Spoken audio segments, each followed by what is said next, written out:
જય સિયારામ મિત્રો, આજે મુંબઈમાં જે રામકથા પૂજ્ય મોરારી બાપુની રામકથાનું આયોજન નિમિત્ત મનોરથી પરાગભાઈ કિશોરભાઈ શાહ જે ઘાટકોપર વિસ્તારના પ્રજાપ્રિય ધારાસભ્ય છે તેમના નિમિત્ત યજમાન પદ થયું છે.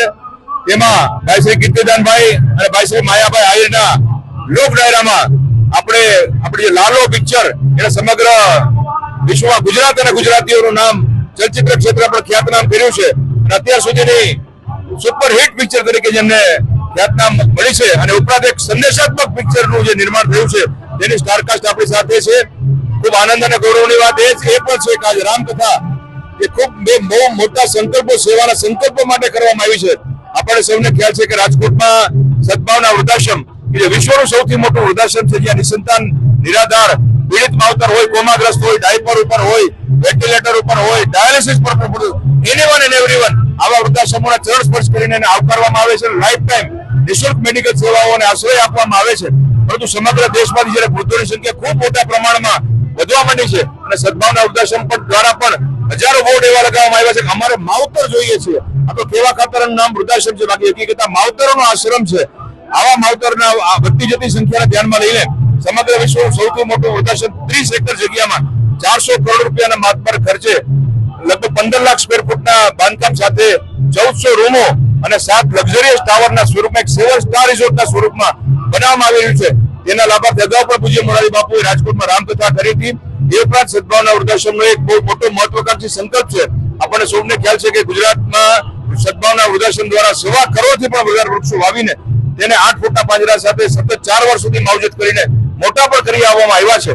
આ વૃદ્ધાશ્રમ દ્વારા મહારાષ્ટ્રમાં પણ આગામી સમયમાં 3 કરોડ જેટલા વૃક્ષો વાવવામાં આવશે અને સમગ્ર ભારતમાં પણ 151 કરોડ વૃક્ષો વાવવાનો જે સંકલ્પ છે અને ઉછેરવાનો જે સંકલ્પ છે તેના માટે પૂજ્ય મોરારી બાપુએ રામકથા આપી છે. તે જ રીતે રાષ્ટ્રસંત પરમ ગુરુદેવ નમ્ર મુનિ મહારાજ સાહેબના આશીર્વાદથી પરાગભાઈ કિશોરભાઈ શાહ પરિવારના સંકલનથી જુનાગઢમાં એક એવી હોસ્પિટલ કે જેમાં બિલ બુક જ નહીં હોય, કોઈ કેશમારી જ નહીં હોય, એટલે દર્દી નારાયણ અને દરિદ્ર નારાયણ માટે આ પ્રકારની સર્વોત્તમ હોસ્પિટલ જુનાગઢમાં બને ત્યાં રોતા રોતા દર્દીઓ આવ્યા હોય, હસતા હસતા પાછા જાય તેવા પવિત્ર મનોરથ બે મહાસંકલ્પો સાથે પૂજ્ય મોરારી બાપુએ ઘાટકોપરમાં જ્યારે રામકથા આપી છે અને તેનું નામ પણ માનસ વંદે માતરમ આપ્યું છે. એટલે માતૃવંદના પણ છે, ભગીની વંદના પણ છે, દીકરી વંદના પણ છે.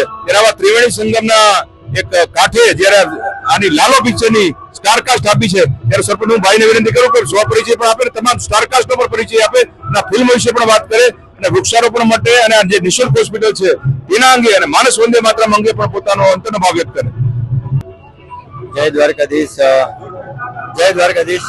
આજે અમે લોકો રામકથામાં મોરારી બાપુના સાનિધ્યમાં આવે છે. કીર્તિદાનભાઈ ગઢવી, માયાભાઈ અને પરાગભાઈએ જે આયોજન કર્યું છે એમાં ખૂબ ખૂબ આભાર કે અમને લોકોને કલાકારોને બોલાવ્યા અને જે આ સંકલ્પ કર્યો છે કે રાજકોટમાં જે વૃદ્ધાશ્રમ બનવા જઈ રહ્યું છે બહુ અલૌકિક વાત છે. અને જે જુનાગઢમાં જે હોસ્પિટલની વાત કરી એ ખૂબ જ મોટી વાત છે. ખાલી બોલવા ખાતર બોલવું એ કેને કે બોલી નાખે, પણ જયારે કરવું એ બહુ મોટી વાત છે. તો લાલોના ટીમ વતી હું એમને ખૂબ ખૂબ અમારાથી જે સહયોગ થતો હોય અને આ છે અમારે કરણ જોશી જેને લાલોનું પાત્ર કર્યું છે, રીવા રાજ જેને તુલસીનું પાત્ર કર્યું છે અને આપણે બધાના પ્રિય દ્વારકાધીશ એટલે સુરત ગોસ્વામી જેને આમાં કૃષ્ણનું પાત્ર કર્યું છે. તો ખાસ એવી વિનંતી કે લાલો તમને મળવા આવી ગયો છે તો તમે સિનેમા ઘરોમાં મળવા જાજો, પ્રભુ આવી ગયા છે. જય દ્વારકાધીશ. હું રીવા જે ખૂબ મલ્ટી ટેલેન્ટેડ આર્ટિસ્ટ છે અને એના પિતા વિરલભાઈ એમને જેને કહે કે મોન નાઈનના ચિત્રો ન પડે તેને આયે ગુજરાત અને ગુજરાતીઓનું ગૌરવ, ખાસ કરીને દીકરીઓ અને યુવતીઓનું ગૌરવ, એવી રીવાને પણ વિનંતી કરું કે પોતાનો અંતરનો ભાવ વ્યક્ત કરે. અમે આજે આ કથામાં આવ્યા છે, ખૂબ જ સુંદર માહોલ છે એક તો, અને તમે જેમ વાત કરી એમ માવતરની સેવા કરવી એ તો ભગવાનની સેવા કરવા જેવું પુણ્ય ગણાય છે. તો જ્યારે આજે આપણે ફાસ્ટ જમાનામાં ભૂલતા જઈએ છીએ આપણા વૃદ્ધ થયેલા મા બાપને, તો ત્યારે આટલી સુંદર તમે સેવા જ્યારે ના આપણા બધાનું આપણે કરતા, પણ તમે એટલે એમ કીધું ને કે અમે વાત કરવા માટે કરીએ પણ એના સ્ટેપ તમે લીધા છે. બિલકુલ બિલકુલ. તો એના માટે તમને ખૂબ ખૂબ ધન્યવાદ.